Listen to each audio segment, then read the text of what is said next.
Welcome to Unapologetically Sensitive, a place to find connection and a sense of belonging, where you can learn, relate, laugh, and maybe even live a bolder, brighter life. I'm your host, Patricia Young. This is a weekly podcast where we talk about sensitivity and the richness that it adds, the strengths we have because of our sensitivity, and some of the challenges it poses as well.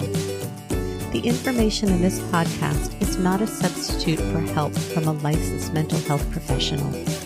Hey there, to the creatives, healers, sensitives, and deep thinkers. This is an amazing episode that Jill and I have actually been trying to record for a couple of months, but COVID hit and then Jill got COVID. This is about pet loss, and we talk about so many things, so I'm going to give you a little sneak peek of what you can expect, but there's so much in this episode.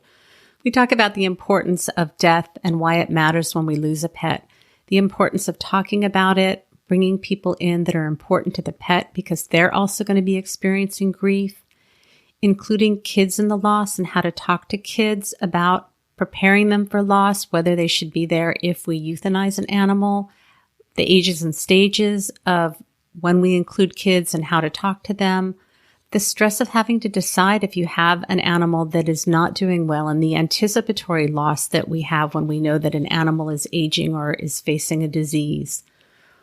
What happens when people around you don't recognize the loss? How can you communicate that to them? We talk about a resource for condolence cards and what we can do for kids. If your kids come with you to the vet, not COVID, or if you have a vet where the kids can come along, how to prepare for that, what the kids can bring home with them when you leave the vet without the pet. I'm so impressed with the work that Jill is doing and the grace that she brings to these conversations. And I've known a number of people that have lost pets during COVID. We recorded this on June 24th, 2020. I keep having this fantasy that years down the road, somebody will listen to this and they'll go like, what was COVID? What were they talking about? I just think that this is really a rich episode for anybody who is losing a pet, who's lost a pet. If you have someone who doesn't understand why pet loss is so significant, we need to keep talking about this. Let me tell you a little bit about Jill. Jill Johnson Young, LCSW, is a dynamic and engaging speaker who loves teaching both professional and community groups about dementia, death, dying, and grief and loss.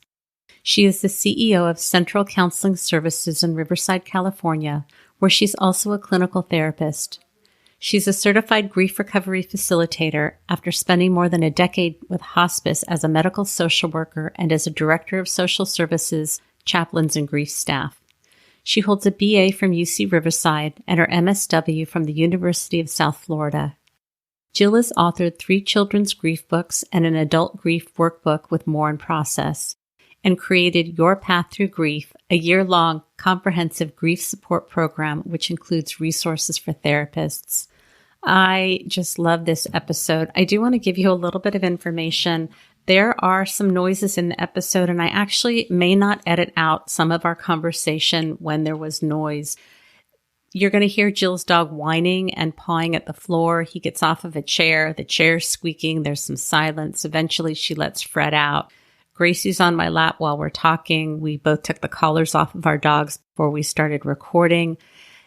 This is just a really real conversation. The other thing I forgot to mention is Jill talks about if you're a single pet parent, meaning that you live with just your pet and you lose your pet, it's the same as losing a spouse. And we talk about that. And we also talk about what are some of the things that you might be experiencing if you are grieving the loss of a pet.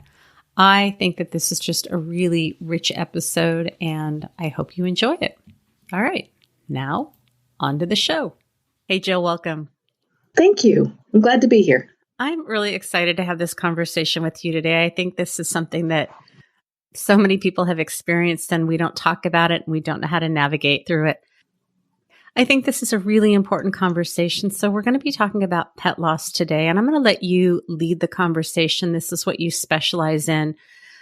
So can we talk about why is pet loss so significant? And, you know, it can be really hard for people to validate why it's hard and for other people to understand why losing a pet can be so significant.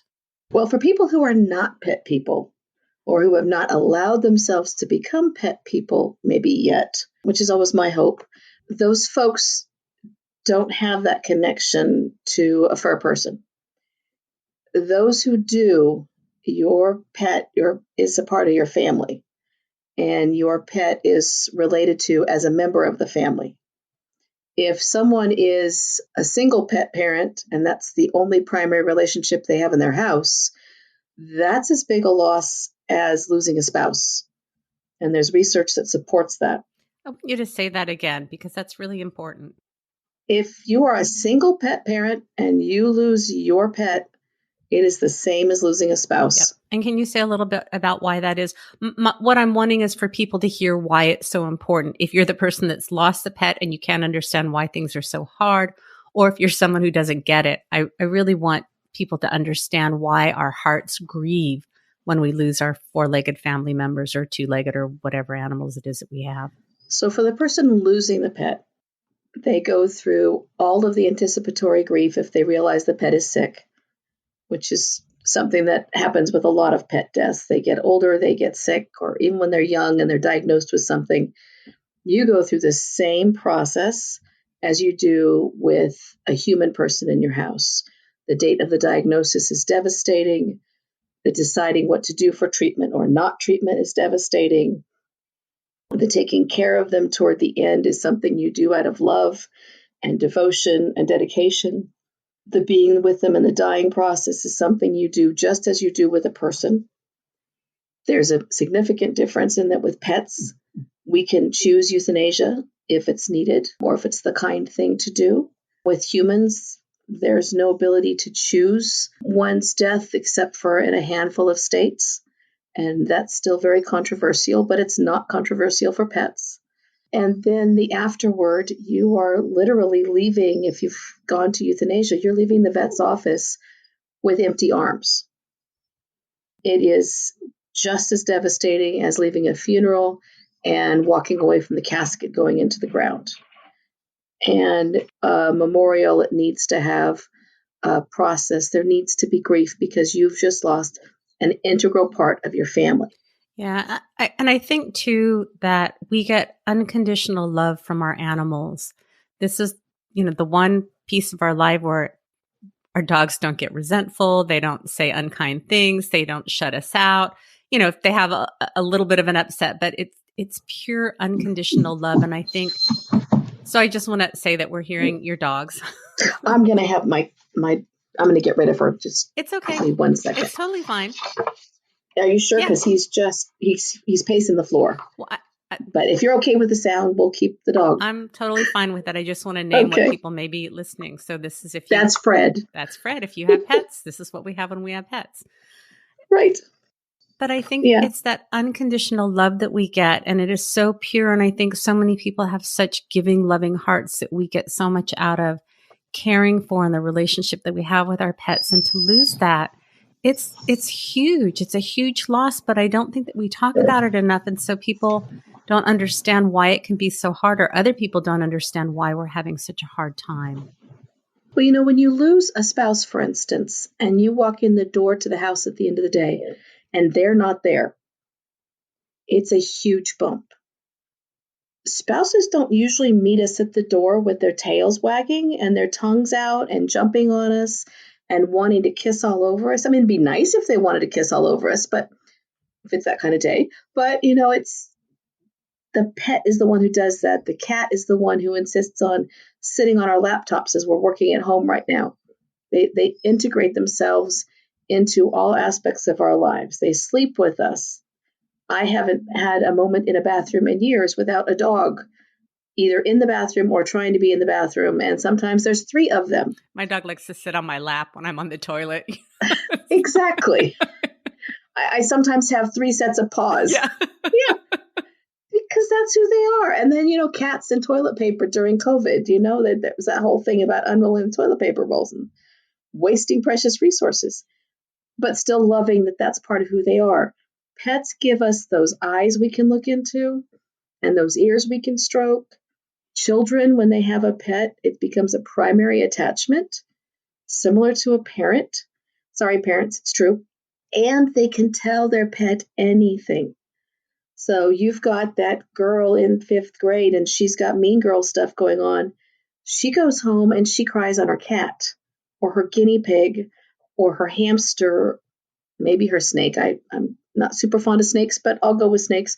That's the attachment. And that's who looks at them and hears all the stuff and doesn't tell a soul.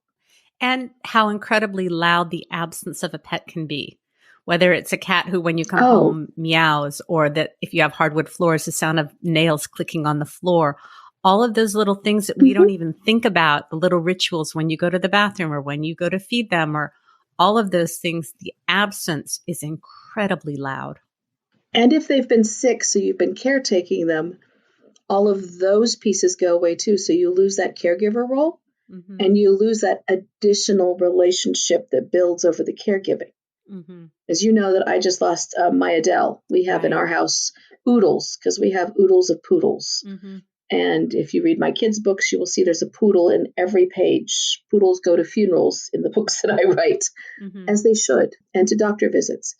So we had Adele and Walter, who's blind, and we've just added Gracie, who's 20 and was living on the streets and weighs about 4 pounds. And we have Fred, who's the one making noise and is all the trouble and likes to take himself swimming. And then we have an extra one who's not a poodle. But Adele was a rescue. We got her when she was maybe 10, and she chose us at the pound. She had been a captive breeder. She could never walk normally because she'd been locked in a cage for so long. So her elbows and her knees never bent until just before her death. She could never bend them because they were so stiff. She had PTSD, we could see from her dreams when we first got her. But she chose us, and she was ours, and she became a primary for me. She was my dog. And as she got sicker in the last 6 months or so, she needed to be fed. I had to take her out and hold her while she went to the bathroom. I did all the things that you do for a human, which I've done with spouses who have died. And now coming home, it's only been a few weeks. I come in and I've just stopped really searching for her to make sure she's okay and not splatted on the floor somewhere. And I've just started to learn to sleep and not look for her in the covers to make sure she's okay because she had congestive heart failure. So it was hard, and she was hard to move. So positioning was important for her. All those roles went away when she died. And that's a big loss. And that's something that happens with pet people when they lose a pet. And people who are not pet owners say, well, isn't that a relief? Just like they say when someone human has died, and oh, look, it's a relief. They're not in pain. They're not. No, it's not a relief because I'd really rather have her back here. Yeah. Yeah. But I don't want her back in the condition she was in. Yeah. My dog has seizures, and I was sharing with somebody else who has a dog that has seizures that they almost always happen in bed during the middle of the night. And once in a while, she'll wake up and scratch in the middle of the night. And my husband and I inevitably bolt up in bed because we have a routine. We keep a towel on the bed. Somebody puts the towel under her in case she loses control of her bladder. One of us turns the light on, and the dog scratches, and the two of us are just like at attention. So yeah, it's the same thing. We have deep relationships with these animals that we love and we care for. And one of the things that I've heard people talk about, this is true all the time, but even with COVID, is when you have a pet that's starting to get sick, how do you make that decision of when it's time? Because we don't want our animals to suffer, yet we often feel so much guilt over making that decision of taking their life too soon. It's a struggle, and it's something that I work with clients on a regular basis. People seek me out to do pet loss because pet loss is, for me, just as important as human loss. With Adele, as an example, we actually took her in about 6 weeks before she died. And we were intending to talk about perhaps putting her to sleep that day. I have a vet that I love and trust. And when you have a very sick pet, she makes allowances in COVID to see you at the end of the day when she's cleared out all the other pets. And those owners get to go in with their pets to have those conversations. And she has a special blanket she puts them on, and they put a candle on in the front to warn everybody that these conversations are happening. And the staff is just super gentle with you in that moment in time. And she said, well, she's not. Adele was known for her smile. If you ever look her up on my pages, you will find her, and her smile is huge. And she said she's not smiling, and she's really not able to walk very well. She's not wagging her tail. We know that the disease has progressed. If it were me, it would be time. It's up to you. And I looked at Adele, and Adele turned around, looked at the vet, wagged her tail, smiled, and took 2 steps. And, okay, so we're not doing this today. And so at that point, I decided that we were going to wait it out and give her some more time and see what quality of life we had. We also had my wife about to be deployed into COVID land with the morgue team, so I didn't especially want to do this with her gone. So when she got back, we just watched Adele, and then toward the end, it became that last 2 days, it became just so apparent that she was hurting, and no amount of pain meds was stopping the hurting. And then on the way to the vets that afternoon, she had a grand mal seizure that went on for about 5 minutes. And at that point, it was so obvious that it was time. And she looked at us, and you have that relationship. You could just tell that she was done. Yeah. It was the same look that I'd seen in people's faces when I did hospice. I'm done. I don't want to do this anymore. Yeah. And then it becomes our responsibility to honor and to let go. We want that attachment. We want that connection. And I think that can be really hard. And I really believe that. I took out Kleenex before we started. My eyes have been tearing. I really believe that the ultimate form of love is really putting another animal, another human's needs before our own, even if it means that we're going to feel grief and sadness and loss, that we want the people that we love, the animals that we love, to have the best in life. And if that means that it's time to go, that we allow that to happen. And it's time. Yeah, we've actually lost 3 of our oodles in the last calendar year. So sorry, Jill. Fuzzy was 17 and a half and had cancer for 4 years. So it was time for her. And Lexi was a late in life rescue, and we gave her an extra 6 months when her family was going to put her down prematurely. But each of them was major losses. And it hurts. It really does hurt. But you have to make that decision that it's what they need, and they're telling you what they need. And all 3 of them did. And if someone is trying to make that decision, I try to help them look at, where's your pet in this process, and what are they telling you, and what you know about their personality. Yeah. Well, and listen to them. Yeah. What are some things that people can do when they're in that grief process? Because I think that oftentimes we don't know what to do. We don't know how to talk about it. I think that people feel that it's different than losing a person. And so we need to do the same things that we do when we lose a human that we love. That's exactly right. We need to do anticipatory loss with them. So as they are dying, we need to be preparing to say goodbye. We need to tell them the things we want to tell them. Love on them the way we want them to go out of this world, so that as they're leaving this world, they are still feeling those hands and hearing those sounds in their ears. When we are losing a pet who's had connections with other people, and because our dogs go to the office, they had lots of connections. I put it out publicly, even though it was a private loss. And we had some people come by who needed to come and snuggle with each of those critters before they died, and say goodbye and cry over them, and do some sort of public memorials. And then when we are grieving ourselves, we need to honor that. And if other people are not, we need to call them on it. If you lost your spouse and someone's acting like you should be having just any other day, you're allowed to throw that grief card down and say, I'm grieving. Back it up. I need you to be more understanding. The same goes with pet loss. When you've lost a pet, you've lost a member of your family.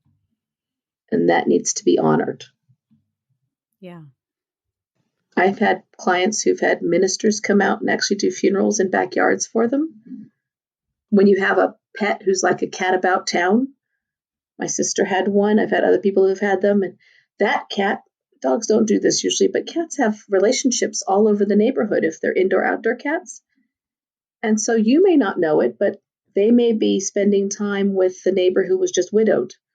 and may have gotten that person through the loss of a spouse, or they may be hanging out with someone who's having chemo, or now that we're in COVID, they may be the primary visitor for a couple of your neighbors who live alone. If that cat dies, that entire community needs to know that the cat is gone and needs to be able to come together and grieve together, because they all have a different relationship, but they all had a relationship with that pet, just like a person. Yeah. I'm just having feelings.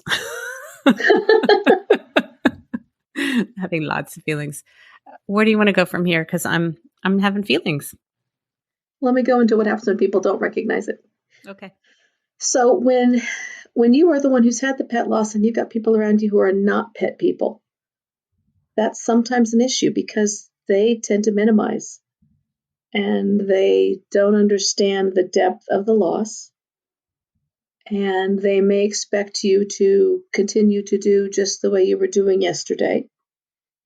And you have sort of an auspicious task of explaining to some extent just how big a loss it is, with what energy you might have to give to them, because when we're grieving, we lose energy.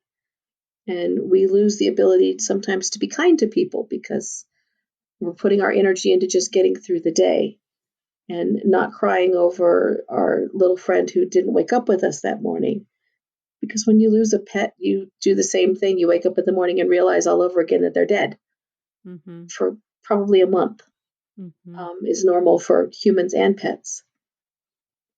But you also are faced with having to tell someone, this was a major loss for me, and this really counted. And if you can't be kind, I need you to back it up or take your request somewhere else, because I don't have that much left in me right now.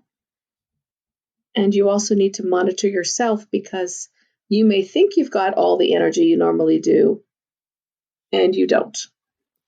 What are some things that you've seen people experience after the loss of a pet? What does that look like? Well, some people want to run right out and do a replacement pet. And I don't advocate that, but I also don't advocate becoming one of the people who says, I'm never going to get another pet. Because if you were a pet person, if you were a fur person family, you need a fur person. And if you're not a fur person family, you should probably try it out, because they're good for us. They're good for our emotional health. They're good for our physical health, all of us, if we're not allergic. If we are allergic, get a poodle. You can't be allergic. I advocate waiting until you've had some time to adapt to your pets being missing, and to know that you are not replacing. You are simply looking for a way to reinvest the love that you gave to that pet on a daily basis for someone else who's had a rough start. I'm all about the rescues. I don't buy pets. We go to the high kill shelters in specific. We don't go to rescues. We go to the high kill shelters and grab the ones that are never going to get out of there alive. And those are the ones that have become the best members of our family. And I don't know that they know to be grateful to be there, but they certainly are glad that you've come and gotten them out of whatever they are in. And then making sure that you don't name them after your old pet, all those things that people sometimes do. Don't get one who looks just like Sammy, because that's not Sammy. Let someone choose you again and make them part of your life. I do advocate getting a new pet. Just wait until you're ready. People need to have ceremonies and rituals. I'm a big believer in those. I'm not someone who goes along with humans saying that they shouldn't have funerals, and I don't think we should say that about pets either. We're going to be getting Adele's ashes back this week, and we'll be having a little service for her. And then her ashes will go with the ashes of the rest of them. We have a spot where we keep everybody together. And that's our memorial spot for the folks in our family who have died, 4-footed and 2-footed. I do advocate talking about the moments when you're missing. If I wake up and I'm having that moment, I will say to whoever's around, I just can't believe she's not here right now. This has really been a hard morning right now. And I need to take a little bit of a break. And when I knew that we were putting her to sleep, I backed up my schedule some so that I didn't have to start the week all over again at the same level of exuberance I normally do. I'm usually very high energy and I do a lot throughout the week. And the 2 weeks after her death, I backed up a lot because I needed that time. Yeah. What do you suggest people do if they're having a lot of grief and when they see people who mention the loss of the pet and it activates you and you're trying to hold it together? How do you suggest navigating that? I don't advocate holding it together. Okay. I think that if you are really missing the pet that much and you're with someone who's acknowledging it, so you're not going to overwhelm them. Mm-hmm. If you need to shed a few tears and say, you're right, this is really hard, thank you for remembering. Mm-hmm. Thank you so much for remembering how important she is and that she's missing. Then you should be able to do that. I guess I'm thinking about being at work or being in a situation that doesn't really lend itself to, it's just not the best time. I'm not saying that we don't grieve, but times when we need to focus. Like sometimes with grief, we need to compartmentalize. Yes. So that we can focus. Sorry. So that's more of what my question was not very clear. And we're both having COVID brain, so it's okay. Truly. That's a whole other podcast. I frequently say to my wife, I'm so sorry, I can't read your mind today. You gotta tell me exactly where to stand if you want me to help you with that task, because I'm not following your directions. So when I lost Adele, my dogs still appear on camera with me. I've got one on my lap right now. My clients knew she was not well. When they noticed she wasn't there, they brought it up. We talked about it. That was their loss in that moment, and I chucked it. Mine was inside, and I walked them through. She had the deaths she needed to, and I went completely up into my head to help them process and to check with them how that might be activating losses that they'd had. Because when you lose a pet, somebody else's pet loss is likely to come to the fore, especially if it was unacknowledged before. That's an amazing gift that you have to be able to put away your grief and be really present for someone else. I don't know if people recognize that is a very, very, very high level skill that not very many people are able to do. And for you to be able to put your own grief aside to be present for somebody else's grief, I bow to you. Yeah, I use a lot of coping skills. I have another oodle on my lap. I'm stroking. I'm feeling the heartbeat. I've got a cold drink in my hand, which changes the way your hypothalamus is functioning. I can press hard on my leg, which also activates a different part of your brain. I do all the things that you do for coping to try and bring yourself out of the deep emotion and to stay focused and present. So kind of the same things you do with panic attack. You breathe deep, you breathe slow, you bring yourself totally so you are in control of your brain and it's not in control of you. I love that. I want to go back to a question that I asked you earlier. What might it look like if someone is grieving the loss of a pet but just may not be aware of it? And my guess is that the signs are similar or the same to when we lose somebody that we love, when we're in grief and we don't even realize it. If I'm seeing someone who's not recognizing that they're grieving their pet, I will point out some of the somatic signs that they are. The not sleeping well, the craving carbohydrates, confusion, short-temperedness, lack of concentration, fatigue. It's not being tired. When you are grieving, you are fatigued. You just want that blanket fort and a blankie and a pillow to lay across and probably a Hershey bar or something, right? Or it's hot now, so maybe an ice cream bar. That would be where I would go, Ben and Jerry's, right? So I bring those to the fore and say, now let's talk about how that relates to grief, because what I'm seeing and hearing is you saying that you're not feeling yourself. What I'm seeing is you're feeling grief. And I know you just lost, your beloved friend. Can you tell me how these things might tie together? And I leave that sort of as an open-ended and let them see if they can tie it together. And typically they do. And then they say, I didn't want to know it hurt that much. I didn't want it to have to hurt. I'm feeling guilty because I made the decision. I'm feeling guilty because I made the decision and then my vet wouldn't let me go in with my pet, which is something, if you've got a sick pet, My strongest suggestion is you check with your vet to make sure they will allow you to, if you have to make that decision. And if they don't, find someone who will. Because that's an important part of saying goodbye, is being able to be the last loving arms that your pet is in.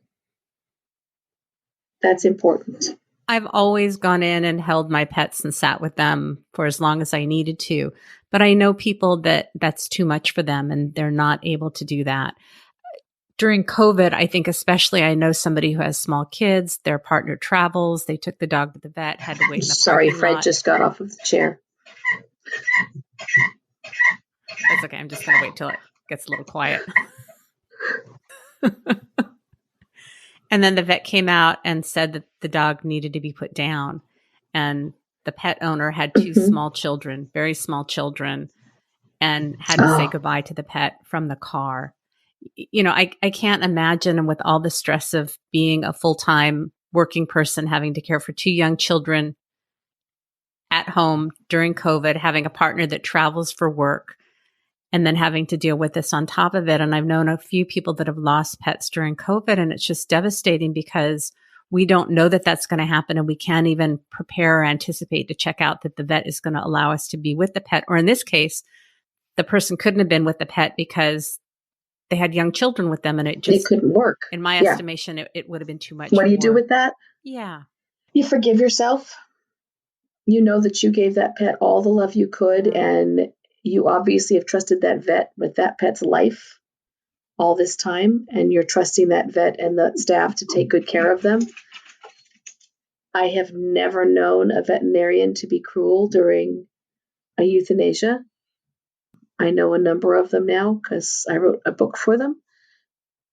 And they take that time seriously because that's their patient. You're not the patient. Your pet is. And they're saying goodbye too. When we've had to put our pets down, our vet has cried with us. And she's had trouble sometimes doing it right away because she just needs to say goodbye too. And then she apologizes as she's doing it. Not to me, to my dog or cat. Mm-hmm. But I would say you forgive yourself and you know that you've done everything you can, just like you would do with someone who had COVID and was in the hospital and you couldn't get to them. Right? Yeah. Yeah. What else is important to talk about when we're talking about? Yeah, let me go let him out. He's just being a pain in the tuchus today. He normally sits quietly. He's being That's Fred. not the way we're doing it today. He's being Fred. Can you get him? Thank you. You heard. Okay, he is gone. Dog has exited the building. Okay. That's all right. What are some other things that are important for us to talk about when we talk about pet loss that is going to help people? And I think part of what I'm hoping is that as we're talking about this, people may also just connect to some of their grief as we talk about it, because sometimes people don't even have a place in their life where somebody can even honor and respect the loss and how significant it is. I think it's important for people who are on the outside looking in to pay attention when they're hearing someone say that their pet is sick or their pet is dying. I keep a stock of pet grief cards.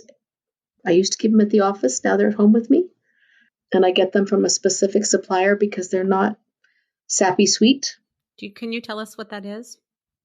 Do you know? I will get you the link afterward. Okay.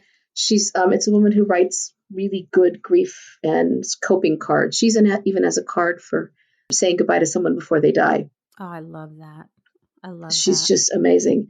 But her pet grief cards reference that these are, soul members of our family, and they are soulmates of ours. And I think it's important to know that you really need to acknowledge the loss for that person. And even in COVID, you can. Probably that's because I came up in a family that when pets died, we had funerals for rabbits and like lizards, that the cat died, right? We did all of that. So when somebody's pet dies in our family, flowers get delivered and cards go out because that's a part of the family. When I know that there's a child losing a pet, I will try to get a small stuffed animal out to them so they have something to cuddle up with afterward, an immediate afterward, just like I get stuffed animals for kids going to funerals because they need something soft to hold on to and focus on. And now there's these wonderful ones that heat up and they smell, they have like a mentholatum and they're just so snuggly and so soft. And I like those for that reason. I think we need to really be aware that this is a loss. And I think for those who are having the loss or have had a loss, they need to be able to let themselves grieve in the way that they need to.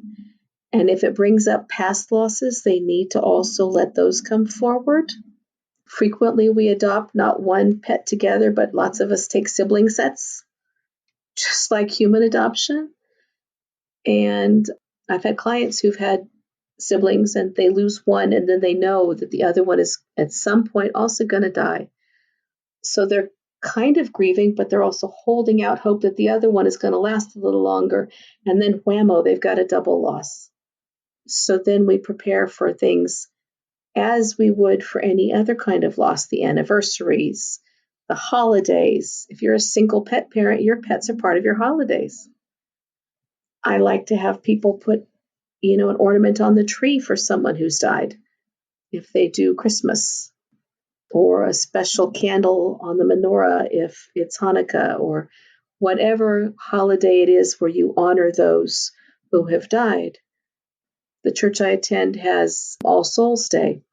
I think pets belong up there just right with the people, because that's a significant loss in that year, and it needs to be marked and talked about.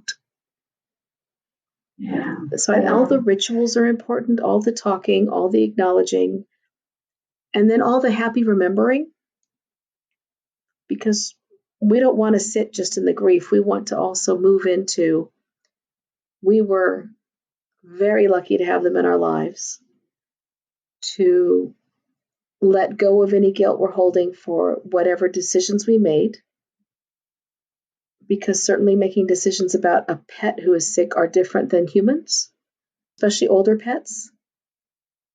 When ours are over the age of 12 or 13 and they get cancer, we don't do chemo. I wouldn't want chemo if I was 80. And I'm saying that out loud. If anyone sees me on chemo when I'm 80, slap whoever it is away from me. And you can't explain to them why you're doing what you're doing and making them sicker. So we don't choose to do that. But that means you're also choosing not to do treatment. You're just choosing to do palliative care. And there's a certain amount of coming to terms with those decisions. And then there's the coming to terms with the choosing when to say goodbye if you have to, or if you're the one who comes home and the pet has died while you're gone, that impacts you just as much as if you're the daughter who's been taking care of mom and you step out to get a cup of coffee at the hospital and you come back and mom has slipped away. It's that same sense of I should have been there. I did something wrong. She thought I didn't love her enough to be there. Right? So there's all of those things that go on with those moments. And we need to honor all of that and talk about all of that. And we need to do that in their memory so that we can then, when we invest in somebody new, not carry that guilt into that new creature who needs all the love that we had for the one who's no longer here. And for those on the outside, you need to say the name, just like you do with a human. I'm so sorry about, right? I have a therapist friend who just lost a beloved dog.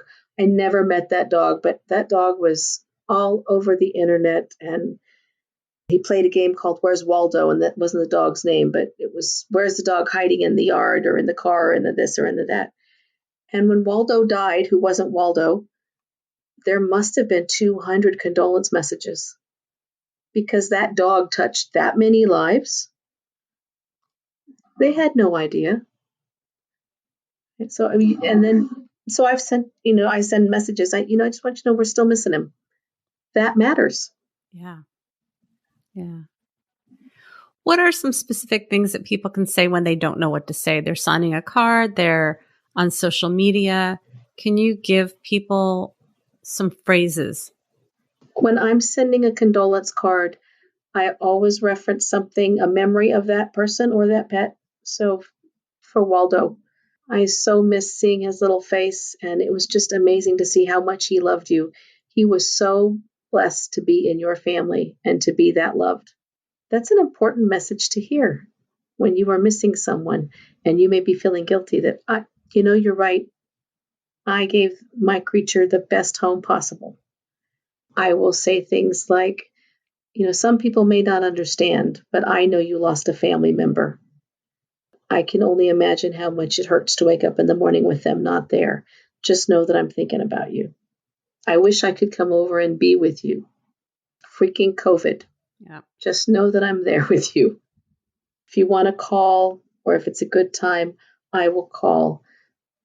But we're all missing your friend. I love these. I will write these up in the show notes. So if you go to unapologeticallysensitive.com and go to the podcast page and click on this episode, I will have copious show notes that have these phrases because I think it's hard. People don't know what to say. And as you've been talking, I was thinking about in my family of origin growing up, although we always had pets, I don't think we did a lot of talking about it when the pets died. And for someone who thinks deeply and feels deeply, I sometimes struggle when pets die for other people because I haven't had that experience of how do you talk about it and what do you do? And I mean, obviously I have generic tools as a therapist, but I was thinking I didn't have a lot of experience around this personally. So, it's just new skills that we need to learn. And it's something that should be modeled for us when we're little people. But our parents grew up in a different generation, and a lot of them grew up on farm communities where an animal dying was an animal dying. Right. Even if it was a beloved pet. I'm doing a lot of genealogy stuff right now, and boy, the family pictures that we have, 3/4 of them have a dog in them. Mm-hmm. There's my grandmother with her new baby and the dog, one in each arm, right? And that was in like 1927 or something. We need to be able to create those rituals for our kiddos. I have a very clear memory of my mom when my sister's baby rabbit died. And my sister was just holding the rabbit and sobbing. And she took her with her to get a shoebox. And then she went and got some really pretty pinkish satin material. My mom was a sewer. And she lined the shoebox with it. And they literally created a little rabbit casket. And then she had us go pick some flowers. And I was probably 5 at the time. And so we picked our roses and some other things, and we laid them in the little rabbit casket. And then she cut another piece of the material, and we pulled it up to the rabbit's neck and tucked the rabbit in. And then we each said something to the rabbit. And then she had my sister close the top, and my dad dug a hole, and we had a little funeral. And that was how pets were grieved in that family from then on. It's every pet gets a funeral. Every animal dying is honored, as it should be, because they were part of our family. And that rabbit had been part of our family for about 10 hot minutes. But that was her heart rabbit. She had brought that rabbit home. That was hers. And she considered that a very important part of her life, and she needed to say goodbye. I even know where Pepper is still buried. Aww. I'm hearing really weird feedback, and when we logged back on, I didn't check my mic, and I'm feeling nervous about whether this picked up the right mic or not, and I can't check it while we're recording. Let's just keep going, but I just need to name what's going on in my COVID. Okay, if we need to redo, we can redo. So I like talking to you. It's fun. It's a nice break from daily life. I love talking to you. I may leave all of this peripheral stuff in because it just feels like COVID it's just about authenticity right now and dogs and noise and forgetting to turn things on. And I mean, that's just part of what it is. And even as you were talking about some of the symptoms of grief, I believe that we can be grieving and experiencing all of those things at the same time and it's very similar to what many of us are experiencing during COVID as well. That, the pressure, the stress, it just impacts us. And before we started recording, we had some hiccups and just learning to be okay with that, yeah, for me, I'm moderately impaired during COVID, and to go like, that's just how it is. And it's the same thing during grief that, yeah, I'm not functioning at my best, and I am forgetful, and I'm irritable, and Ben and Jerry are my new best friends. That I think sometimes we can grieve, and we also have these compensatory behaviors. If you're the type of person that can manage to keep everything all together and grieve, great. I haven't met one of those. But you know what? It's funny, Jill. Like, if you read stuff, like I still think like there are people that can do that, because it looks like people are doing that. I can't. But from the outside, you do look like that. The only time I know that you are not functioning well is when you say so, or you put it out on a podcast. Otherwise, you're out there putting stuff out, and you're seeing clients and taking care of your kiddos, and you. But I mean, how you're more familiar with grief resources than I am, so maybe you can answer this. I mean, do the grief resources that you read, do they talk about like the ways that we do the best that we can, but it's messy and it's imperfect? Yeah, there are, and in fact, there's on my website there's links for pet loss, because that's one of those unnamed losses. I've got sibling loss and best friend losses on there too, because those are also really not paid attention to major losses in our lives. There's a group in Florida that specializes in doing euthanasia in the home, and they have an entire grief follow-up for pets. And they have resources, and which they should. I was so excited to find them. We were still in the office at the time when I found them, and I went cheering down the hallway, look what I found. Now, you have to understand, most people don't get excited when you find a site about pet euthanasia and pet grief follow-up. But I was stoked. I was skipping down the hallway because I found something that's important in grief. Most people don't talk about this stuff. Right. And I think we need to. And if we could focus more on this stuff, I think we'd be a much kinder nation. I am with you 100%. And that's why during COVID, all these pets are being adopted, because people need something soft and sweet and someone to focus on. Yep. And someone who can meet them and look in their eyes when they're isolated. Yeah. Yeah. It's so soothing. Just having pets can be so soothing. My 88-year-old father-in-law wants a new pet right now. Aww. And he lives alone, and so we're going to have to, but we're going to have to pick well, because I am very certain whoever that is going to end up at our house at some point. Yeah. But he needs a pet. Yeah. Let's talk about kids and pet loss. What are ways that we can talk to kids if we know that we're going to be losing a pet? How we deal with a child's grief, the words that we use, how we honor and validate their needs. And if you have a child who's very sensitive and perceptive and the parents are grieving, how can the parents normalize like that it's just grief? This is what we do. Children, in terms of grief of all kinds, and in particular in pets, need to know the reality. It never helps a kiddo to lie to them or to sugarcoat, to say, well, we hope the vet can make them better, when you know the vet's not going to make them better. They need to know that there are times that medicine can't fix everything. They also need to know that you are healthy and well, and although the pet is dying, you are not. They need to know that. They need to know what to expect. They need to be led to tell the pet everything about what's important about that pet to them, so that they can share that with the pet before the pet dies. They need to be part of the caring for the pet at whatever developmental ability they have. If they're a really sensitive kiddo, then you probably want to take it a few steps at a time, not rush right into it. We're noticing that Sammy's not feeling good, and we're going to check on it, but Sammy's very old, so things may not go well, but we'll let you know, and leave it at that, because kiddos who are sensitive will process that on their own. And then when you have the information, they're usually receptive to it because they've prepared themselves in their own way. At least that's what I've seen in the special kiddo population. If you have a special needs kid, they still process it. They can still understand what's coming. They need to be led to talk about it. You need to use the real words. The pet is not going to go to sleep, although that's how I phrase putting the pet to sleep. They're not going to sleep. The pet's going to die. And if I'm talking to a child, then we talk about the pet is going to die. Because they need to know that reality. If you say they're going to sleep, that kid's never going to go to sleep again for the rest of this life or the next one, because they don't want to come home in a box, right? They need to know that the veterinarian has done all they can, so they don't blame the veterinarian. Yeah. And they need to know that the veterinarian cares very much and has tried, but there are some illnesses and sometimes it's just age. We can't fix things all the time. That this is the way life really works. There's always going to be loss in our lives. And pets are where kids learn how to do loss. That's why it was so important for a mom to make the little rabbit casket, right?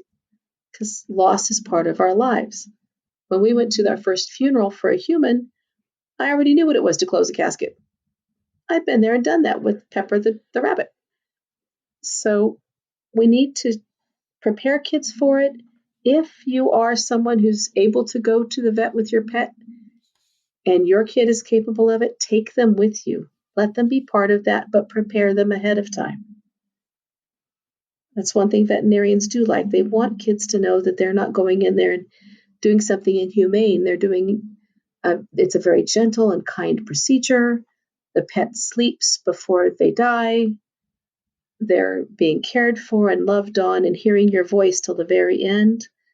You prepare kids almost the same way you prepare for the loss of a human. They're going to be able to hear your voice. You're going to be soothing to them. We're going to be there and love them all the way to the end of their life because they have loved us all the way to the end of their life. And then we're going to make arrangements to either bring the pet home with us or to have cremation done, and then we'll get the cremains back, and then we'll do something with that. We'll figure that out as a family, what we're going to do with that. So here's what I'm imagining. I sob hysterically every time I put a pet down. The feelings are coming up now. So I'm imagining for someone who is a deep feeler, if my child was young, like I would want to be present for my child, which would mean kind of reining in my feelings, because my concern is that that's just too much. You know, my grief is about this pet and every other loss that I've had. So how would you suggest navigating that? Because, I actually, when there's a human dying, advocate that parents assign another responsible adult to each child in the house. So that if I'm focusing on my wife dying, I've got my kids close by, but I don't have to be responsible for grabbing them if they're falling apart or if they need someone to hold them when I don't need to be doing that right now. Mm-hmm. And that may sound selfish, but to me, that works in a way that I've taken care of everyone's needs, but I need to do what process I need to do. So we bring aunties with us. When our kids were young, we would bring my sister and torment her by making her go along for the putting the pet to sleep. Or we'd bring grandma or somebody, because there needed to be enough people there to grab the kiddos, because otherwise the kids would feel very much like they'd been left out of an important part of the loss of their pet. Yeah. And I also would prepare them for, if I am going to grieve loud, this is what's going to happen because mommy loves this pet so much. And when someone I love dies, I cry, and that's normal. And I will say, my veterinarian will always say beforehand, you stay here as long as you need to. We're going to stay here. We'll just go in the back and hang out until you're ready to go. But you stay here and you come tell us when you're ready for us to take them away. Right? Yeah. I always bring my pets in a blanket, in a soft furry blanket, and I send them out with it and have them cremated with their blanket. I know they're dead, but I need to know that they left my arms in their fuzzy blanket and that fuzzy blanket stayed around them all the way to the end. That's part of my saying goodbye procedure. Can we talk about ages and stages? For what I'm recalling is that certain ages, kids just don't have that sense of permanence yet. And so is that important to bring into this? You know, I'm thinking when I went through training, which was a really long time ago, and so I may have a very antiquated idea of how you would talk to kids about death based on what I was taught a really long time ago. We used to think that kids really couldn't get permanence. And just, a 2-year-old, no. That's why we play peekaboo, right? Mm-hmm. Don't ever do that on an international flight with the kid in front of you. Just a little tip. Because it's a long flight. Oh my God, is it a long trip? Yes. So those kids, that would not be the one to bring along, that one, because that child is going to actually not remember so much the pet being part of the family in a very short amount of time. Mm-hmm. But about 4 and up, they've bonded to that pet. And so you say, just like you would if grandma's dying, the dog is very sick and the vet can't make her better. We've been to the doctor and our dog is going to die today and we're not going to come home with her ever again, but we're going to have her body cremated. And you explain it at their age level. They're going to go it's going to be in a hot place and then we'll bring what's left of her home. And then we can hold on to that for as long as you need to. And we can even make a little necklace out of it and put some of it in you so you can hold them close to your heart if you need to. So you make those little permanent transitional objects for them. Kids tend to do okay with it up from about the age of 4 onward. They get it. They may need to be reminded. It helps when you're leaving the veterinarian's office to give them the collar or the leash or the something that belonged to the pet. Because we dress our dogs, when we take them to put them to sleep, we actually put them in an outfit we pre-choose. So they tend to be put to sleep in their gotcha day outfits. So that would be something I would do with a child. And something we did do with our kids as we lost pets as they were growing up.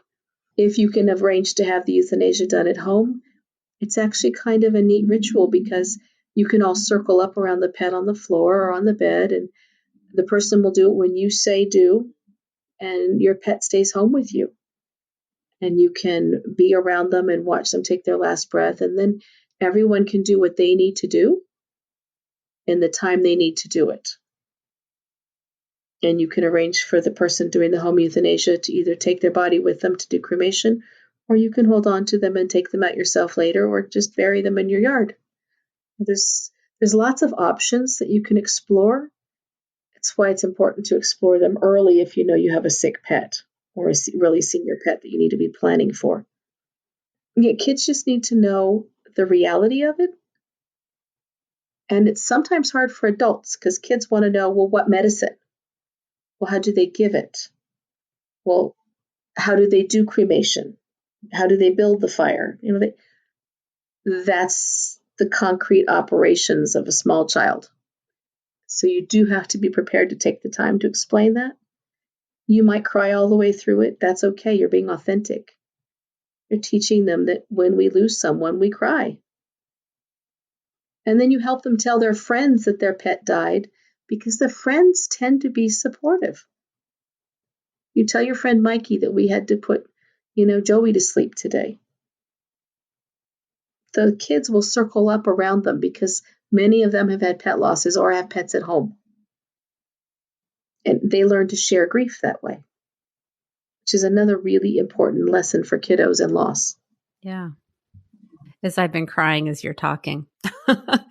And I was remembering that when my mom's dog needed to be put down, one of my sons and I went to put him down.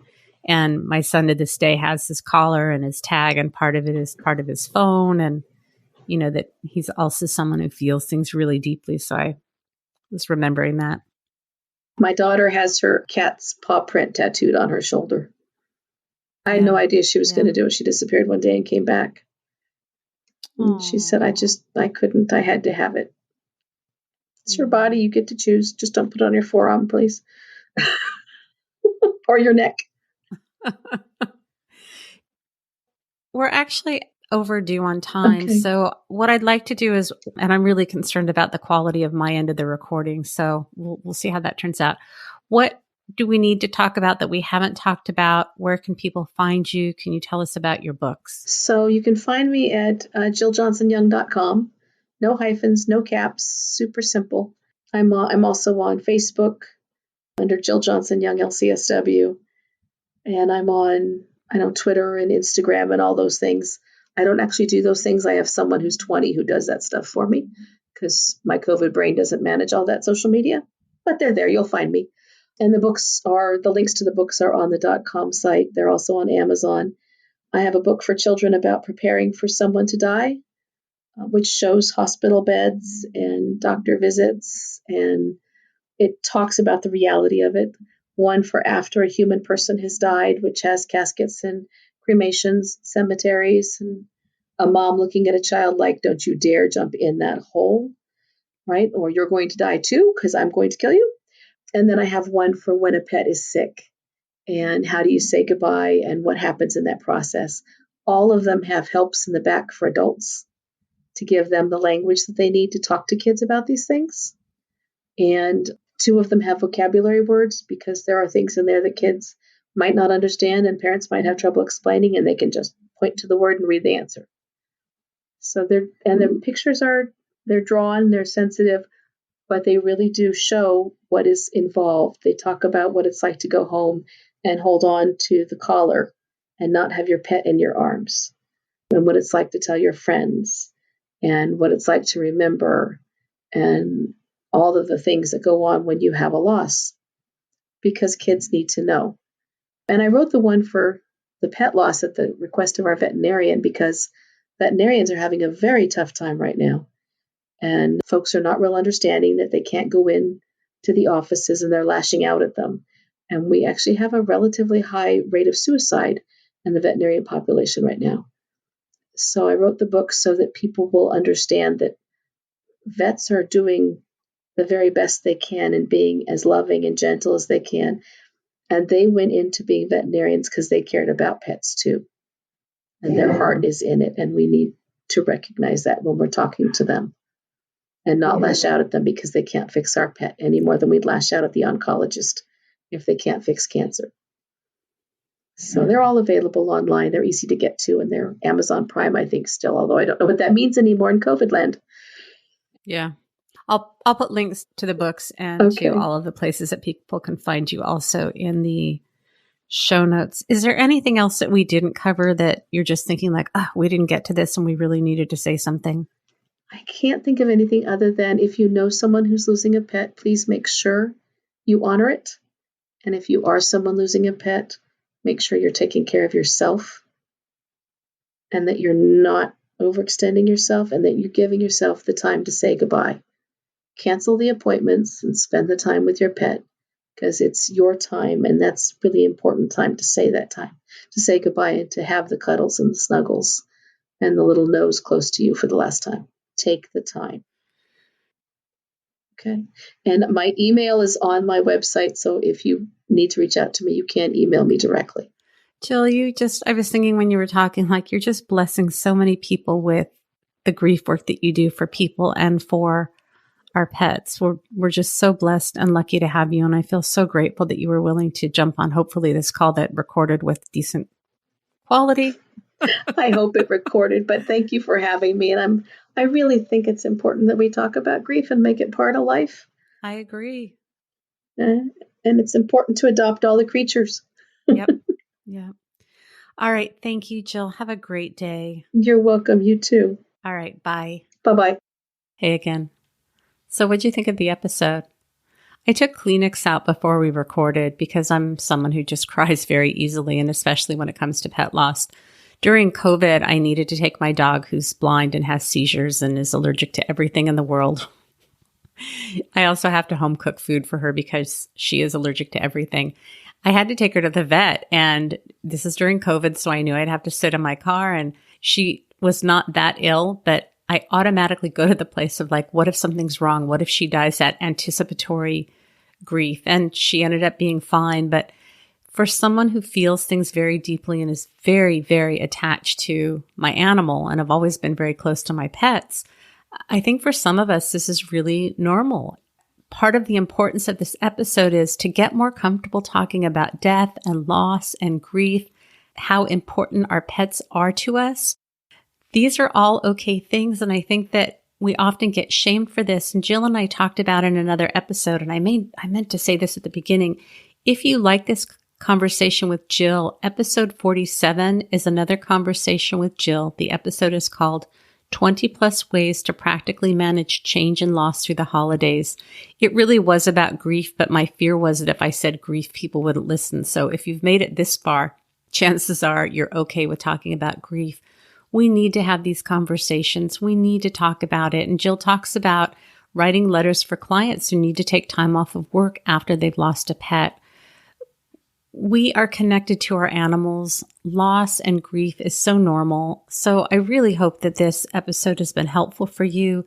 Please keep it in mind if you know somebody who's lost a pet, that you can share it, that was really my intention in doing this episode, is that this can be an episode that people can share with anybody who's going through a loss of an animal, to just have a little bit of comfort, because I just don't see us talking about this as much as I would like, or I'm just not looking in the right places. That's always a possibility. If you want any information about Jill, her information is in the show notes. If you want any information about working with me, you can go to unapologeticallysensitive.com. Remember, sensitivity is nothing to apologize for. It's our superpower. Have a blessed day.